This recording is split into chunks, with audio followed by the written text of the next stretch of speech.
இப்போ இன்றைக்கு முக்கியமான செய்தி, இன்னைக்கு செவ்வாய்க்கிழமை. நேற்று அவர் புறப்பட்டார் இல்லையா? நேற்று புறப்பட்டா நீங்கள் என்ன சொன்னீங்க? குடியில்லாத காரில் பயணித்து கொண்டிருக்கிறார் அப்படின்னா, நான் ஏற்கனவே சொன்னது, அண்ணாமலை முதல்ல பாஜகவுக்கு எதிரான நடவடிக்கையை பற்றி 2 விஷயம் அன்னைக்கு பேட்டி கொடுத்தாரு. ஒன்று நீட்டுக்கு எதிர்ப்பு, இரண்டாவது சிபிஎஸ்இ ஸ்கூலில் மும்மொழி அறிமுகத்திற்கு எதிரான கருத்து. இந்த 2 விட்டுருங்க. நேற்று ஏர்போர்ட்டில் அண்ணாமலை பேசும்போது என்ன சொன்னார்? நான் அப்படிலாம் இல்லை, என்னுடைய கழகத்தோடு என்னுடைய அமைப்போடு தொடர்கிறேன் என்று சொல்லவில்லை. அதில் இன்று செவ்வாய்க்கிழமை திரு அண்ணாமலை அவர்கள் டெல்லியில் 2 கோரிக்கைகளை வைக்கப் போகிறார். முதலாவது கோரிக்கை, நிதின் நபீனை தான் அவர் சந்திக்கிறார். அவர் தான் தேசிய அளவில் பிரசிடென்ட் ஆஃப் த பார்ட்டி. நான் இந்த கட்சியில் தொடர வேண்டும் என்றால் 7 ஆண்டுகள் எனக்கு சுயாதீனமான ரைட்ஸ் எனக்கு கொடுக்கும். 7 வருஷத்துக்கு நான் தான் பிரசிடென்ட்.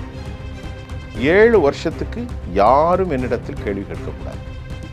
7 ஆண்டுகளுக்கு முடிவுகள் எடுப்பது, இணைப்பது, ஒட்டுவது, விளக்குவது, சேர்ப்பது, கூட்டணி அமைப்பது, தலைவர்களை சேர்ப்பது, பதவிகளை வழங்குவது, அந்த பதவிக்கு யாரை நியமிப்பது, எல்லாமே நான் தான். 2வது பட்சத்தில், அது நிறைவேறாத பட்சத்தில் திரு நிதின் நபீன் அவர்களிடத்தில், இதுவரை எங்களுக்கு நீங்கள் எனக்கு கொடுத்த ஆதரவுக்கு நன்றி. நான் ஒரு இளம் ஐபிஎஸ் அதிகாரி.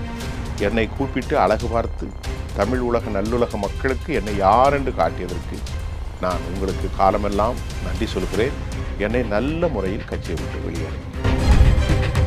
அண்ணாமலைக்கு ராஜ்யசபா இடத்தை அவர்கள் ஒதுக்கி வைத்திருந்தார்கள். அண்ணாமலை அதை ஏற்றுக்கொள்ள மறுத்தார். ஆழமான பேசிக் ஸ்ட்ரக்சர் ஆஃப் த பார்ட்டின்னு இருக்கும்ல, அந்த ஐடியாலஜிக்குள்ள அந்த கோர் ஐடியாலஜியும் அண்ணாமலையினுடைய அந்த அடிப்படைத்துவமான சிந்தனையும் எப்போதும் பொருந்துவதாக இல்லை. இதெல்லாம் அவருடைய உள்ளம் உடைந்து சிதைந்து போனது. இப்போ நீங்க சொல்லுங்க, நானும் சொல்றேன், நீ அண்ணாமலைக்கு பாஜக அவருடைய கண்டிஷனுக்கு ஆதரவு கொடுக்க முடியுமா? பாஜக ஒரு தனி சுயாதீனமான கட்சி.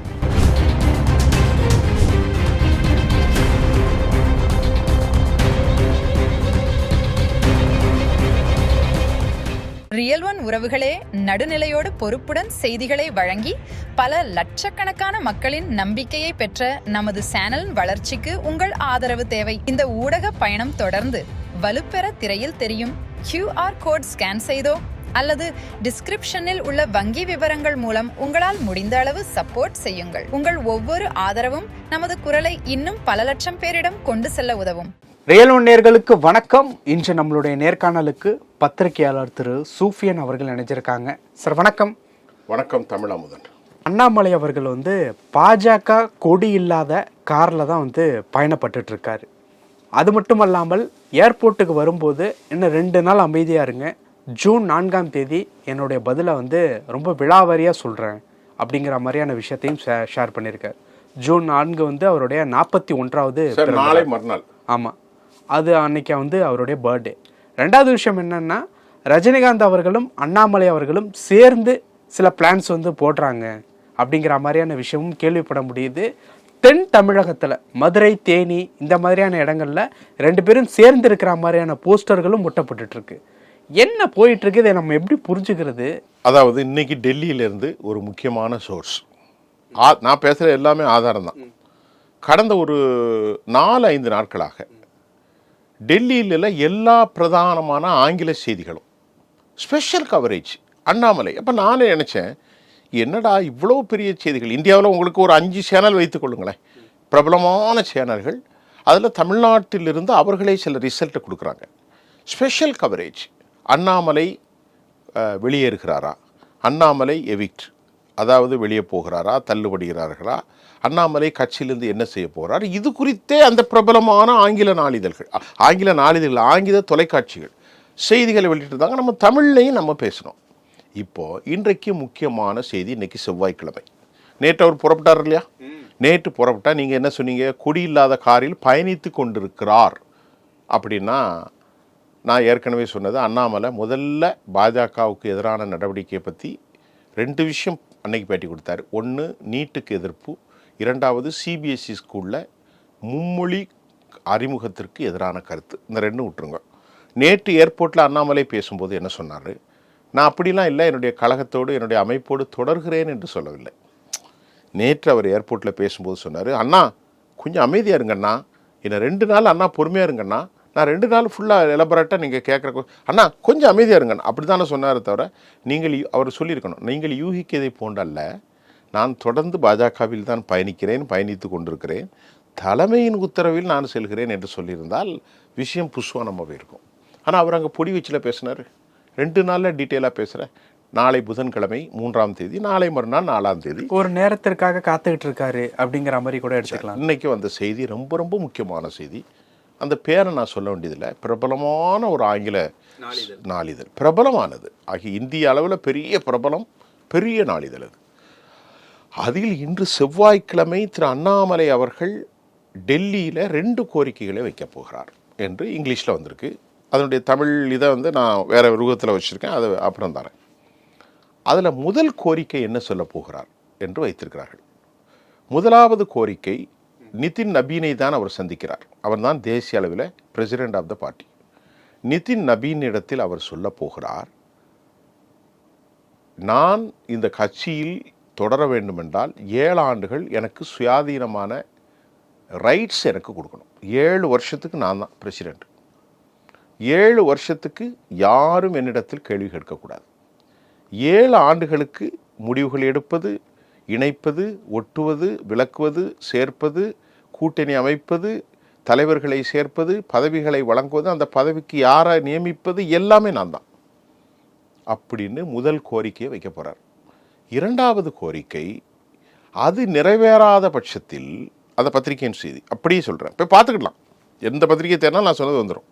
2வது பட்சத்தில், அது நிறைவேறாத பட்சத்தில் திரு நிதின் நபீன் அவர்களிடத்தில், இதுவரை நீங்கள் எனக்கு கொடுத்த ஆதரவுக்கு நன்றி, நான் ஒரு இளம் ஐபிஎஸ் அதிகாரி, என்னை கூப்பிட்டு அழகு பார்த்து தமிழ் உலக நல்லுலக மக்களுக்கு என்னை யார் என்று காட்டியதற்கு நான் உங்களுக்கு காலமெல்லாம் நன்றி சொல்கிறேன், என்னை நல்ல முறையில் கட்சியை விட்டு வெளியே அனுப்புங்கள்.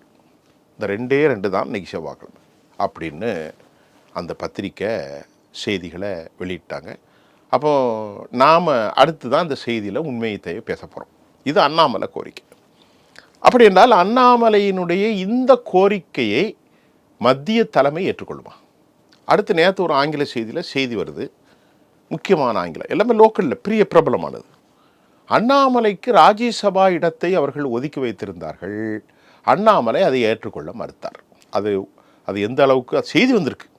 அப்போ அண்ணாமலைக்கு ராஜ்யசபா பதவி பிடிக்கல, அவர் ஒரு டிசைட் பண்ணிட்டார், ராஜ்யசபா கொடுத்தாலும் தேசிய அளவில் ஒரு கேபினெட் மினிஸ்டர் அவர் இருந்தாலும், அதை தாண்டி தேசிய அளவில் மாநிலங்களுடைய கட்சி தலைவர் பொறுப்பிலே வந்தாலும் இனி அதிக காலம் செல்லாது. பைபிளில் ஒரு வசனம் வரும், ஆண்டவருடைய வருகை நெருங்கிவிட்டது, இனி அதிக காலம் செல்லாது அப்படிங்கிற ஒரு முடிவுக்கு அவர் வந்துட்டார். அதன் விளைவாக அவர் என்ன நினைக்கிறார்னு அந்த கீழே சில செய்திகள் போட்டிருக்கு. ஐடியாலஜிக்கல் பியூரிட்டி, அந்த ஆங்கில செய்தி என்ன போட்டிருக்கு, ஐடியாலஜிக்கல் பியூரிட்டி. இப்போ அடுத்த கேள்வி வரும், அது என்ன ஐடியாலஜிக்கல் பியூரிட்டி அப்படின்னு செய்தி வெளிவருது. அண்ணாமலை இதுவரை தமிழ்நாட்டில் கோலாட்சிய காலத்திற்கு அவர் இந்துத்துவ அரசியலை அதிகம் பேசுவராக இல்லை. தமிழ்நாடு, தமிழ் மக்கள், தமிழ் கலாச்சாரம், தமிழ் மனம், தமிழ் இலக்கியம், தமிழர் நாட்டில் ஜனநாயகம், ஊழலற்ற ஆட்சி, திமுகவின் ஊழல்களை வெளிக்கொணர்வது, என்மண் என் யாத்திரா, இதே அவருக்கான அடையாளம். அவர் எப்போதும் அந்த ஆங்கில செய்தி சொல்கிறார், ஆழமான பொருத்தமான கட்சியினுடைய கோர் அஜெண்டாவுக்குள் அவர் பொருந்துவராக எப்போதும் இல்லை. உங்களுக்கு புரிகிறத நான் சொல்வது, பாரதிய ஜனதாவினுடைய ஆழமான பேசிக் ஸ்ட்ரக்சர் ஆஃப் த பார்ட்டின்னு இருக்கும்ல, அந்த ஐடியாலஜிக்கில் அந்த கோர் ஐடியாலஜியும் அண்ணாமலையினுடைய அந்த அடிப்படைத்துவமான சிந்தனையும் எப்போதும் பொருந்துவதாக இல்லை என்றும் அந்த செய்தியை வெளியிட்டிருக்கு. நான் அழகாக மொழியாக்கம் பண்ணி தான் சொல்கிறேன், தெளிவாக மொழியாக்கம் பண்ணி சொல்கிறேன் உங்களுக்கு. நான் சொல்கிற புரியுதா? இப்போ எப்போதும் பொருந்துவதாக இல்லை என்றால், அடுத்து தொடர்ந்து அந்த பெரிய நீளமான செய்தி, அடுத்து அந்த செய்தி என்ன சொல்லுதுவென்றால், அவர் பாரதிய ஜனதாவில் இருக்கும் காலமெல்லாம் திராவிடவியல் கருத்தியலை சார்ந்த ஒரு அரசியலை இந்த கட்சியை மாற்ற முனைந்தார், அதில் அவர் தோல்வி கண்டார். என்ன காரணத்திற்காகவும் அவர் மாற்ற முயர்ந்து கடும் உழைப்பு செய்து தமிழ்நாடு முழுவதும் கொண்டு சென்றபோது அவரை பதவியை விட்டு விலக்கினார்கள். அவரை ஒரு இடத்தில் கூட போட்டியிடவில்லை. அவருக்கு ஒரு 6 தொகுதிகளை மட்டும் குருட்டைஸ் பண்ணக்கூடிய பொறுப்பை கொடுத்தார்கள். இதெல்லாம் அவருடைய உள்ளம் உடைந்து சிதைந்து போனது. ஆகவே இப்போது அவர் செவ்வாய்க்கிழமை இன்று அவர் கேட்கப் போகிறது. ஆனால் அவர் சார்பாக கொடுத்த பதிலை தான் இவங்க போடுவாங்க. நான் சொன்னது அப்படி தான், அவரிடத்திலே நைஸாக கேட்டு இதை நீங்கள் சொல்லுங்கள், நாங்களே ஒரு யூகித்து போடுறோம், அப்படி தான் போட்டிருக்கணும். வேறு லோக்கல் செய்தி நம்ம மாநகரத்துலேருந்து பல செய்திகள் வருது, அப்படி செய்திகள்லாம் இவங்களே யூகித்திருப்பாங்க. இப்போது அதையே போட்டிருக்காங்க அந்த இங்கிலீஷ் செய்தியில். சமீப ஒரு நாட்களாக 2-3 வாரங்களாக நம்முடைய என்ன செய்தி இந்த வலைத்தளங்களில், சமூக வலைத்தளங்களில் மிஞ்சிய கற்பனை கெட்ட செய்திகளெல்லாம் வருகிறது என்று தான் அந்த செய்தியை போட்டு தான் இதை போட்டிருக்காங்க. இப்போது நீங்கள் சொல்லுங்கள், நானும் சொல்கிறேன், நீ அண்ணாமலைக்கு பாஜக அவருடைய கண்டிஷனுக்கு ஆதரவு கொடுக்க முடியுமா? பாஜக ஒரு தனி சுயாதீனமான கட்சி, அவர் ஒரு உயர்ந்த தலைவர். அதை மாதிரி நம்முடைய இவர் இருக்கார லால் கிஷோர் அத்வானியை அவங்க தரையிறக்கம் பண்ணாங்க. Advani his founder organisation. ஜன்சங்கில் இருந்து ஜனதா கட்சியில் இருந்தாங்க. ப்ராட்காஸ்டிங் மினிஸ்டராகவும் வெளிவிவகாரத்துறை அமைச்சராகவும் 2 பேர் இருந்தாங்க. யாரெல்லாம் இருந்தால் அத்வானியும் வாஜ்பேயும் இருந்தாங்க. That both person they were founder organisation, கட்சியினுடைய நிர்வாக தலைவர்கள். அப்படிப்பட்ட லால் கிஷோர் அத்வானி பாகிஸ்தானுக்கு போய் ஜின்னாவை புகழ்ந்தார். விளைவு நடந்துச்சு, கட்சியில் போயா வெளியே போட்டான். இதுதான் பாரதிய ஜனதா. அங்கே ஒரு தனி மனிதன் எவனும் கோலாச்ச முடியாது. சித்தப்பா புள்ள, பெரியப்பா புள்ள, திமுக காரணம் மாதிரி பொன்முடிக்கு பொண்ணு இதெல்லாம் வர முடியாது.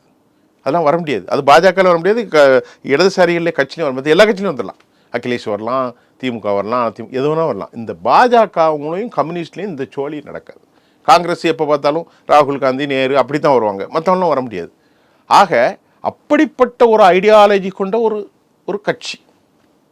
That it would have a kind of different perception. எனக்கு இருக்குது, உங்களுக்கு இருக்கலாம், அதை விட்டுருங்க. ஆனால் இந்த விஷயத்தில் அவங்க பெர்ஃபெக்ஷன் இருக்கும்போது ஒரு 40 வயசு இளைஞ 7 வருஷம் என்கிட்டே கட்சியை கொடுத்துரு, நானே பார்த்துக்கிறேன், கட்சியை தமிழர் முகமாக மாற்றுறேன், வெற்றி பாதைக்கு அழைத்து செல்கிறேன், முடிவுகளை நான் எடுக்கிறேன், கூட்டணியை நான் முடிவு செய்கிறேன், டெல்லியிலிருந்து யாரும் தலையிடக்கூடாது, வித்தவுட் கமெண்ட்ஸ், எந்த ஒரு அனுசரணைகளோ அல்லது நிர்பந்தங்களோ எனக்கு ஏற்படுத்தக்கூடாதுன்னு சொல்றதை நீங்கள் ஏற்றுக்கொள்வீங்களா?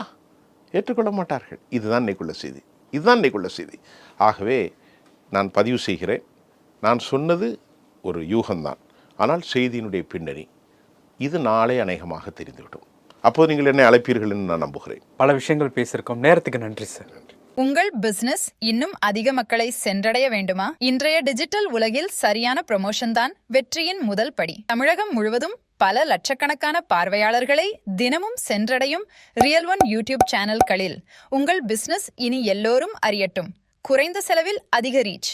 உங்கள் பிராண்டுக்கு நம்பிக்கையும் வளர்ச்சியும் சேர்க்க இன்றைய எங்களை தொடர்பு கொள்ளுங்கள். 928 00 8714